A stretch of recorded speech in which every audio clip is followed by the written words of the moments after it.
We're currently at a point close to Kursk, and this is where Ukrainian military's 47th Mechanized Brigade is getting ready to send in a new team which is going to be replacing the soldiers already fighting in there. What they're doing here is also making some modifications. Now, this is an American Bradley infantry fighting vehicle. What they've done is they've added this cage on top of this machine. They're saying that this is going to add an extra layer of security given the increased number of suicide drone attacks they are facing.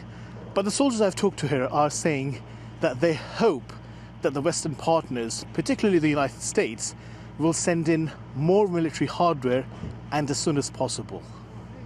The soldiers say while their morale is high, there are problems. If there were more vehicles, it would be possible to perform more tasks and increase the intensity. We would be able to support the front lines better. We would be able to provide more firepower and improve supplies to troops. The military leadership hopes to receive more weapons.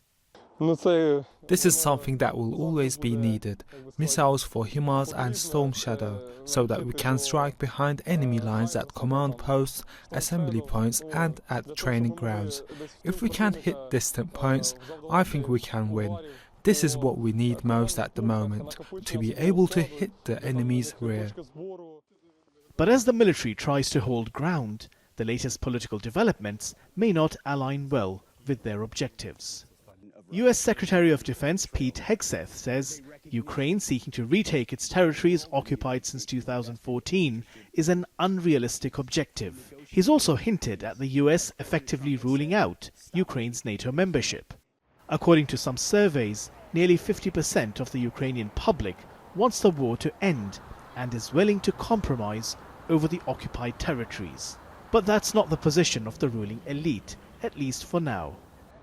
There are a few reasons. The first reason, peace means elections in Ukraine. If we will stop the war, the government needs to go to elections. President needs to go, parliament needs to go, and taking into account the public opinion, they can lose that elections. The second reason, it's a reason of responsibility.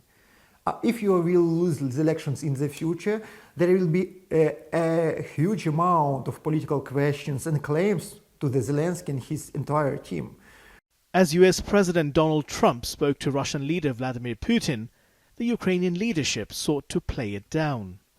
But away from the cameras, many Ukrainians harbor a deep sense of betrayal by Washington.